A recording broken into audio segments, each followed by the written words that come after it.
Good morning, one and all, and welcome back to the Bundesliga show. We are here for some, Bundesliga Fantasy Football fun alongside good friend Rune on the other side of the pond in Denmark. How are you, Rune? You had a good week? Yeah, I had an excellent week. I went to the Dortmund game on Tuesday with my colleague and good friend Ultan.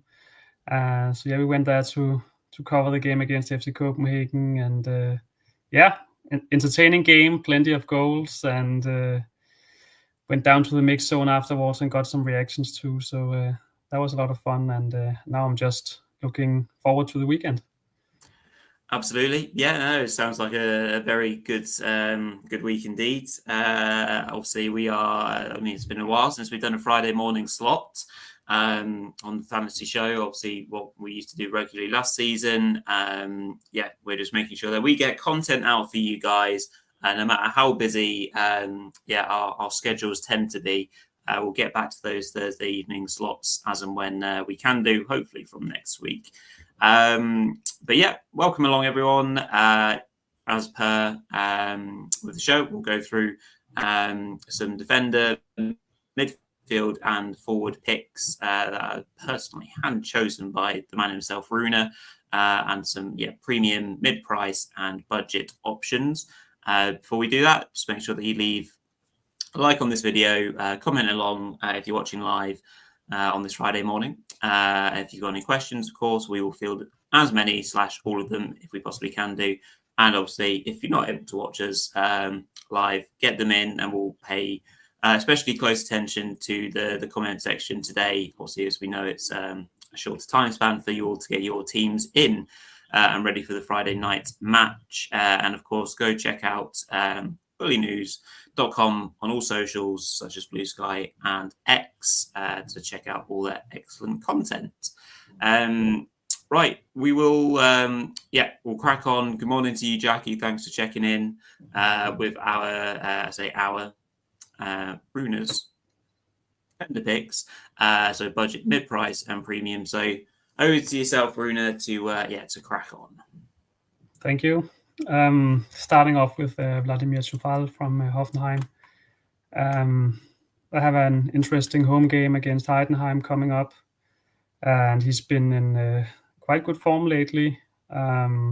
He's averaged 208 points over his last 5 games, and he's either scored or assisted in 3 of his last 4 matches.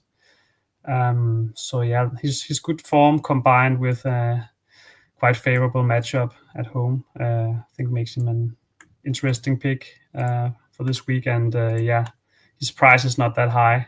I also consider it Muheim from HSV in this sort of the same price region, who I also really like for their home game against Wolfsburg. But as you can see, I chose another HSV defender, Vuskovic, who I'm pretty sure I'll be bringing in this week.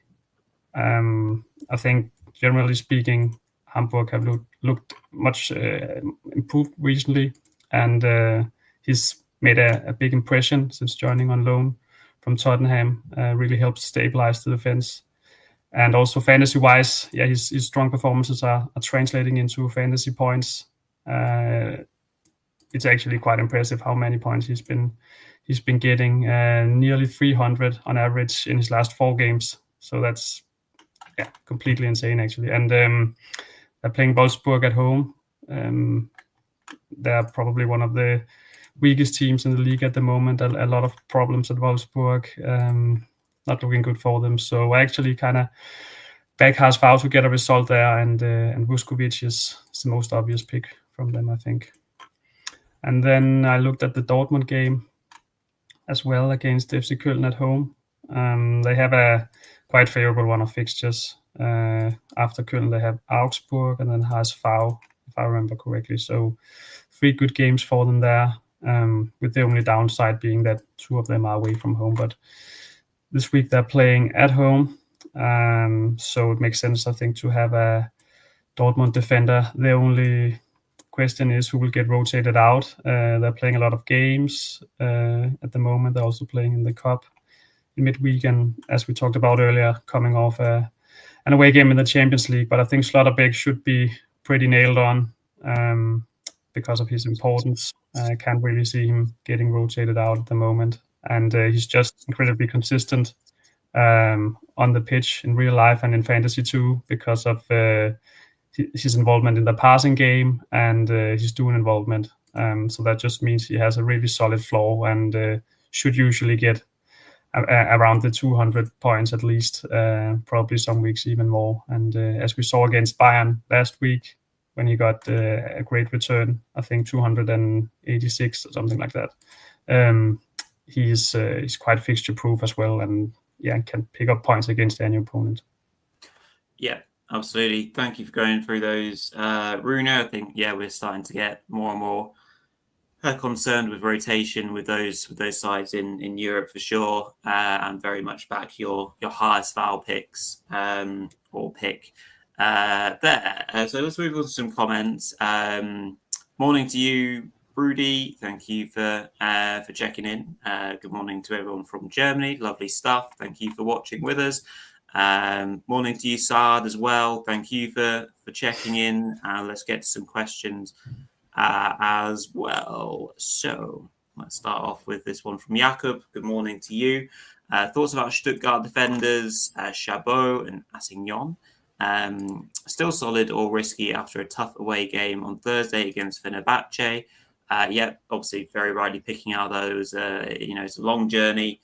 Ruda, there's been a bit of rotation in that back line, especially with Chabot had been rested for some of those games.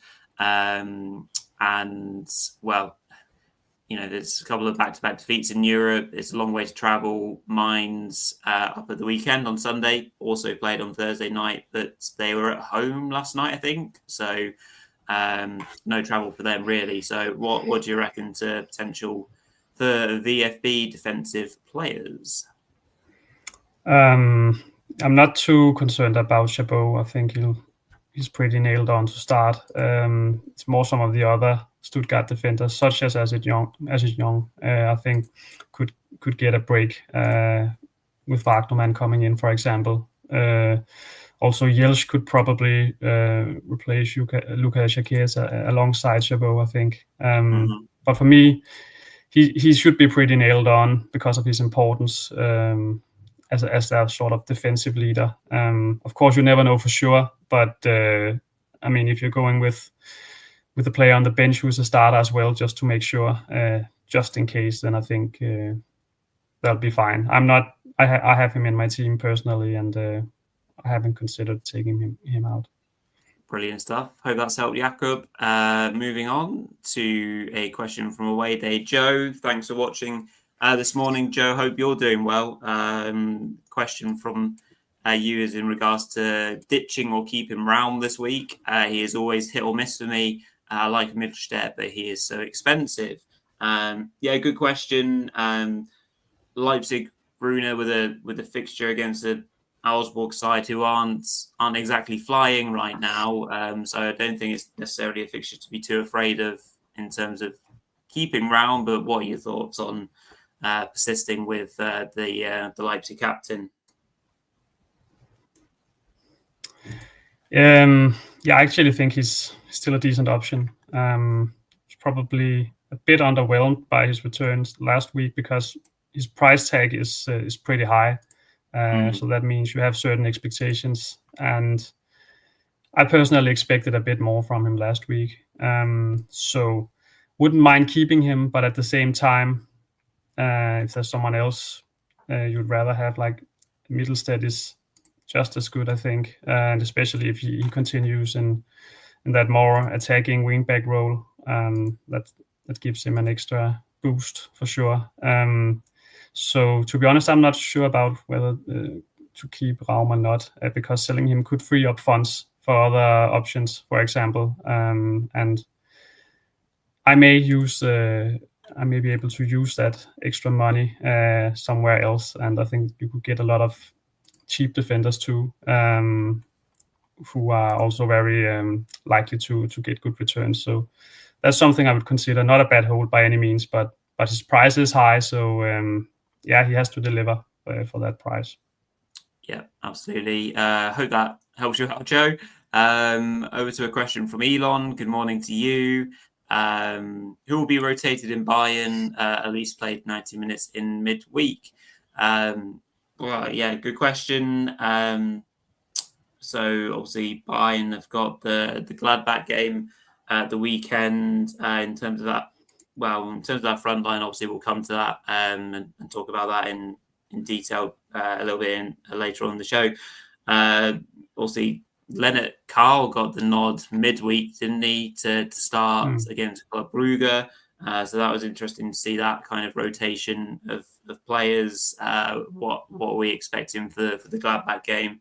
Do we think Bayern go just as strong as they can and get the job done against Gladbach, who ultimately are in a very bad place?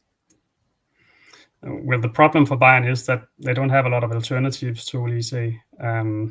Their squad is pretty thin. So, and especially if you look at those wing positions, they have Lennart Karl as an alternative, but he just started as well.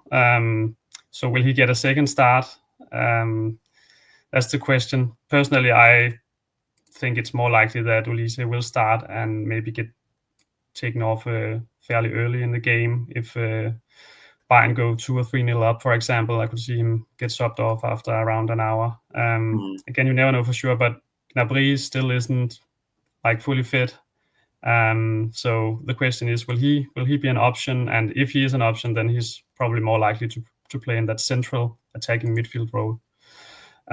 So for me, the big question is whether, who will get that spot? Will Gnabry be fit to start? Will we see Jackson? Will we see Karl get another chance? Because with Olise and Diaz, not that many alternatives. So I expect them to start, but of course you can't be sure 100%. Yeah, indeed. Thank you for that one. Elon, Saad with a question about starting right back for BVB. Obviously, they've got a couple of different options, Rune. We've seen, plenty of rotation in their defensive lineup. So, I mean, obviously, you were there at the game. Were you impressed by the way that they played defensively? And then who do you think is going to get the nod for this weekend?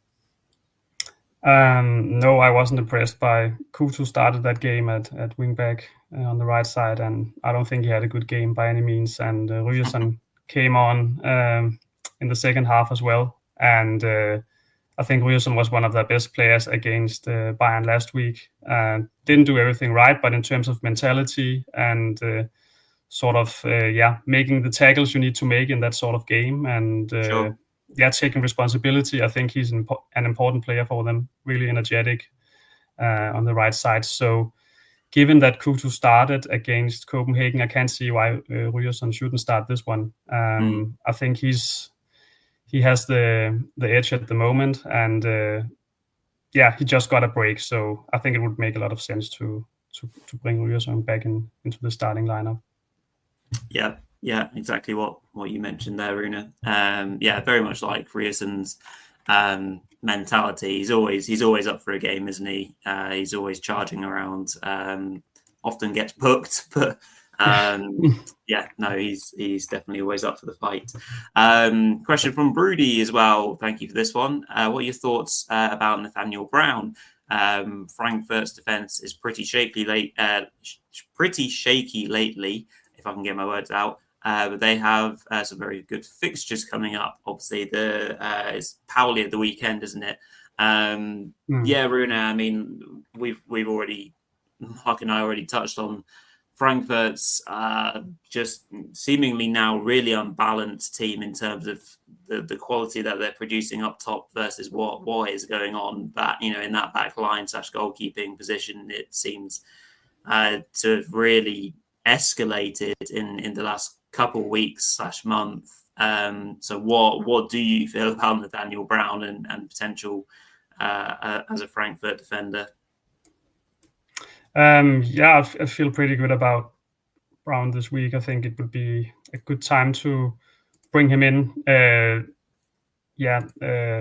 know that Frankfurt haven't been in great form lately. Actually, they've been quite disappointing and conceded a lot of goals. But this is a very different fixture fixture to the one they played in midweek. They're playing St. Pauli at home, and Pauli alongside Wolfsburg have probably been two of the worst sides lately. They're in really poor form, and on a losing streak of, I think, 4 games now, and I think they've only managed to score once in those 4 games. So they're, at the same time, they're really struggling to score goals.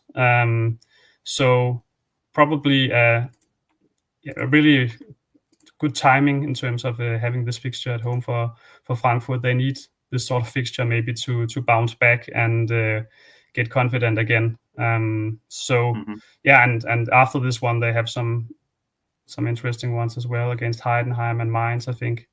In that sense, the timing would be good. But then again, you never know. They may be a bit low on confidence after their recent results and all the goals they've conceded.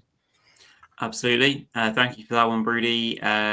Just picking up a comment from Lawrence. Haven't been able to chime in to a live for a long time, as it's late, and wanted to say hi and wish you both the best. Well, that's a very lovely comment. Thank you very much for that, Lawrence. Appreciate that and hope you're doing well. Thank you for those questions. That's a great start to the show. I do want to holler back to a question that was asked prior to the show going live, which is again from a good friend of ours, FPL Swans. I was asking thoughts on the best Dortmund defender currently on Bensebaini due to pens and being the cheapest centre-back. Obviously, you've mentioned Schlotterbeck, Rune, obviously as your premium pick. What do you feel about Bensebaini for FPL Swans?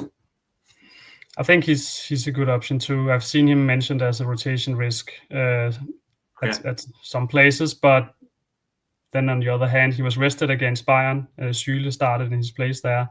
So yeah, he played most of the game against Copenhagen, but just got a rest before that game. So personally, I think if Dortmund are to rest a centre back, it would make more sense if Anton went out for Süle, for example. So I think Bensebaini should be pretty certain to play. And as you wrote in your comment, FPL Swans, he's on penalties too, which makes him extra appealing. Yeah. So he's not as nailed on as Schlotterbeck, but I personally think he will start. I think given he just got that break against Bayern, he probably doesn't need one already. There are other players who may need a break more than him. And I also like Ryerson. I don't, as I mentioned earlier, can't see why Kuto should start again. If you look at the fact that he just started and didn't impress, I think it would make sense for Ryerson to come in. So he's a quite good budget option this week, I think. Yeah, I think there's quite a lot of talk around Anton's performances from BVB fans, all not being super impressed by him. So there's logic to that as well. Anyway, lovely stuff. Let's move on to midfielders. Rune, back over to yourself before I sneeze live on the stream. Yeah, I've gone with Jonas Hoffmann as my budget pick. Never thought I would mention him again on the show. Unfortunately, given how his past year or two have been at Leverkusen.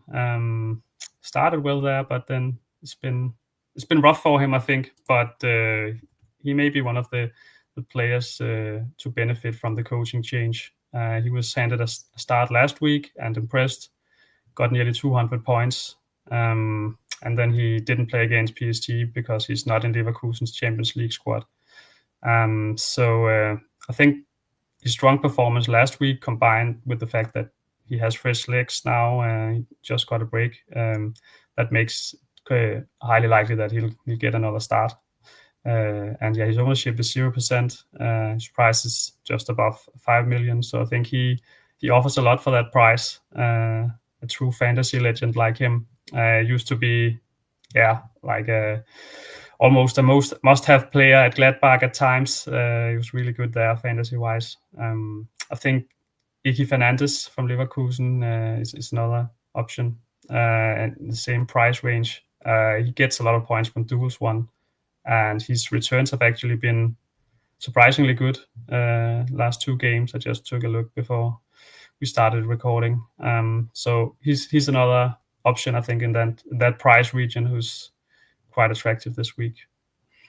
And yeah, then I've gone with Christoph Baumgartner as my mid-price pick. Unfortunately, I brought him in last week. Scored a brace, and that was the second consecutive haul from him. He's been really good lately, but I don't think it's too late to pick him up now. His price is still quite low, as we can see. Still far too low for what he offers, I think. And Leipzig face Augsburg next, and I think they've shown some defensive vulnerabilities this season already. So Leipzig should definitely get on the score sheet, I think, and Baumgartner is always likely to be involved, I think. And then I've gone with Rizul Doan as my premium pick, just because I think it's worth keeping him if you already have him. Now is not the right time to sell, although his recent returns have been underwhelming, and he's one of the Frankfurt players who's maybe experienced a bit of a dip in form. Started out so brightly this season and hasn't been able to live up to those performances recently. But yeah, because of the matchups coming up, St. Pauli, Heidenheim, I think it makes a lot of sense to keep him and at least give him one more chance to show what he can do.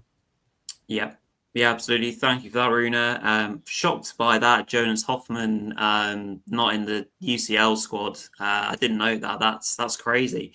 But yeah, as you say, his recent time in a Leverkusen shirt hasn't gone according to plan. Lovely stuff. We'll move on to a couple of questions that have come in. We'll pick these up. First one being from Sard. Are Köln assets, aka Kaminsky and Elmar, worth keeping with their away match against BVB? They have Bayern midweek in the Pokal, while having a couple of attractive fixtures before the break with HSV and Gladbach. So yeah, obviously Elmar came to a lot of people's rescue with the fact that he came off the bench and still banged. Beauty of the goal last weekend, Rune. Kaminsky maybe had a slightly quieter game and maybe a couple of weeks. I have to double check that. But yeah, what are your thoughts on those assets, which obviously is a tricky trip to near neighbours, Dortmund at Signal Iduna Park? Yeah, probably wouldn't keep them both, but I think you could keep one of them. They're both players with some X factors, especially Elmala, as we've seen recently. Just everything seems to go his way at the moment, and Thielmann is out injured, so that makes a start quite likely for Elmala this week. Also, given the fact that he rescued them again off the bench last week. It is a tough fixture, but I don't think Dortmund haven't looked that solid defensively recently. Against Copenhagen, I think they showed some weaknesses, gave them a lot of space, made some passes they shouldn't have made, seemed a bit unconcentrated at times, especially from Anton and Bensebaini. So I could definitely see Köln get on the score sheet there. They have the players for it, and not that convinced by what I've seen from Dortmund at the back recently. Very good. Thank you for that one. Broody with a question here about Chima Andreas as a budget enabling midfielder in comparison to teammates such as Stiller and El Kanous. He's much cheaper while having a similar points potential, in my opinion. I think that's an interesting one because from what I've seen from Chima, he's scored one goal early on in the season, but he's a player that should have scored a lot more and probably therefore hauled some more points. He's deceptively tall, and therefore he's been getting on the end of a lot of crosses, and he should have scored quite a few more goals, particularly with his head. And with the fact that we've got the crosses of Maxi Mittelstadt, and co, and Wagnerman and Assignon on the other side. I feel like he settled in really nicely and taken a lot of pressure off of Stiller, although Stiller had a great game against Wolfsburg. And we all know about the X factor that El Canus has. So I think that's an interesting option. Rune, would you agree or disagree? Yeah, an interesting option. I think of the three, I would still prefer El Canus, but then again, he's much more expensive. I really like El Canus because of his the position he plays at the moment as more of a striker or false nine. That makes him very attractive fantasy-wise. But yeah, I think if you don't have the funds or you'd rather go with someone cheaper from Stuttgart, he has a lot of potential as well. As you mentioned, Rory, he's a goal threat and could have scored more goals. Big player in the box. So definitely a good differential and an interesting pick for the price, I think. Yeah, thank you for that one, Broody. That was a good one for us to ponder. Jakob mentioning how highly would we rate Romano Schmidt this match day? Is he worth bringing in? Bremen obviously kicking us off tonight against Union Berlin. Schmidt is definitely one of the more consistent players this season for Werder, and indeed last season. Has that X factor. Often on the end of an assist or a goal himself, and heavily involved in what Bremen do. Just concerned about their consistency this season, really, and how they blow hot and cold against the Union side, where they'll have to do a lot of hard work and earn their goals as well, the way the Union have been defending. But that's just my very quick opinion. What do you reckon, Rune? Yeah, I agree, but yeah, I totally agree. Actually, could be a difficult game for Werder, but then at the same time, Schmidt is, I think, definitely the best option from them, and it's been one of their more consistent performance on penalties too. And I think did he get two assists last week? Set up both goals. Yeah. So he's a player I really like, and he's also playing in a more attacking role than he used to. As a false nine up front, which definitely makes him even more appealing. His price is a bit high, I think, so that can make it difficult to fit him in. But definitely one of the better midfielders. The question is, can you fit in all those players in that price category, like El Canus, Schmidt, and so on? But one of the players also, I think, who could set you apart from others. I don't think his ownership is that high. So if he has a good game, that could really give you a boost. Definitely an interesting pick and one worth considering. Yeah, but as you say, 13.75 mil feels quite expensive for him. But hopefully that helps you there, Jakob. Right, we'll finish off with strikers then. Over to yourself, Rune, again for budget, mid-price, and premium. Starting off with Christian Kofane, he's been a big hit for me. I can see his ownership is just 4% still, which I don't really understand. Maybe because there's a lot of good alternatives up front. But I think for the price at the moment, can't do any better than him. Schick still is not fully fit. So I think he should get this game at least up front. And he scored in 2 Bundesliga games in a row. So his price has increased as a result, but 3.3 million still very low for a starting striker for Leverkusen. So if you need a bench player or an extra striker, I think he should be your man, at least for this week, because then you maybe have to take him out next week if Schick is fully fit again there. And then as my mid-price pick, I've picked Can Uzun.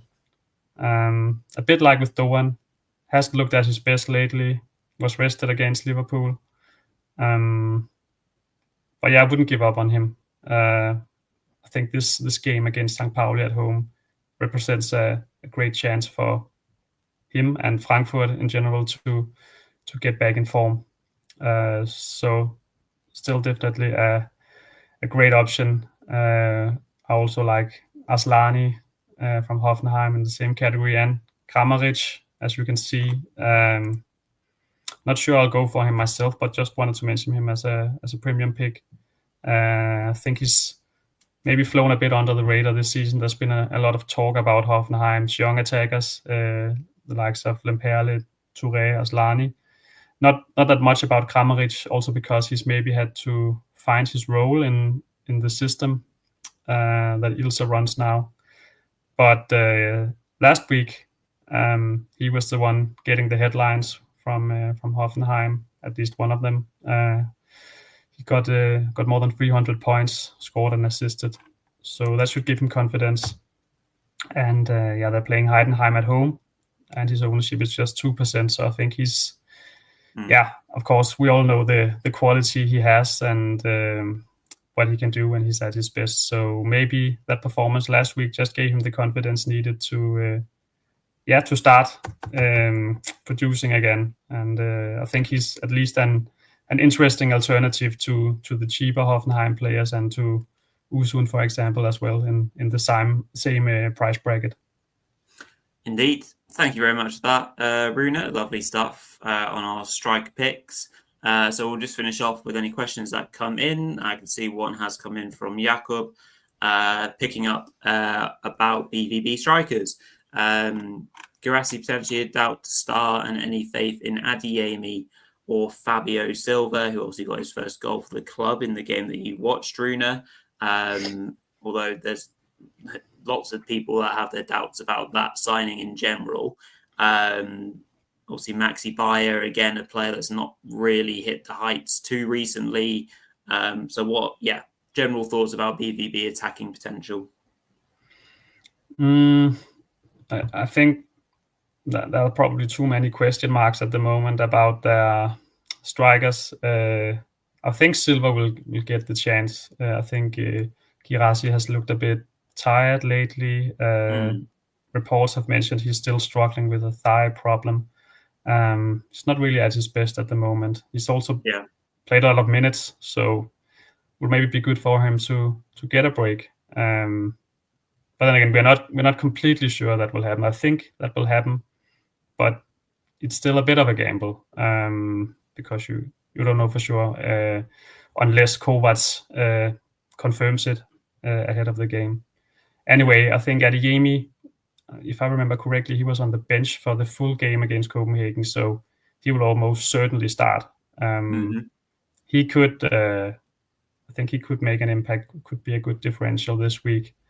So I'd probably go with him if I were to go with a BVB striker. But as I said in the beginning, I think I'll probably pick someone else. A lot of other good alternatives and a lot of question marks for them up front at the moment. Yeah, agreed on that one for sure. Sard's mentioning a nice comment here about Leverkusen and what do we think of Polku? Has 2 goals with less XG compared to the 2 of Kafane, and maybe plays more minutes than him. Yes, he is more expensive, but with 0% ownership. He's a player that I've not seen loads myself, because Leverkusen have been so, obviously kind of fresh in terms of the players that have come in, and there's been a lot of players to try and learn. I think versus Kafane, he's obviously a player that has gone under the radar, probably because Kafane takes a lot more shots and kind of seems to be a bit more involved in the games than Polku. I've found that he's been on slightly more on the edge of games, perhaps. But with 0% ownership, Rune, what do you reckon as a bit of a bolter, as we call them? I think Kofane's ownership is low in the first place. 4% is also not a lot. And his price is lower. He's actually playing as a striker, whereas Poku is playing as more of an attacking midfielder.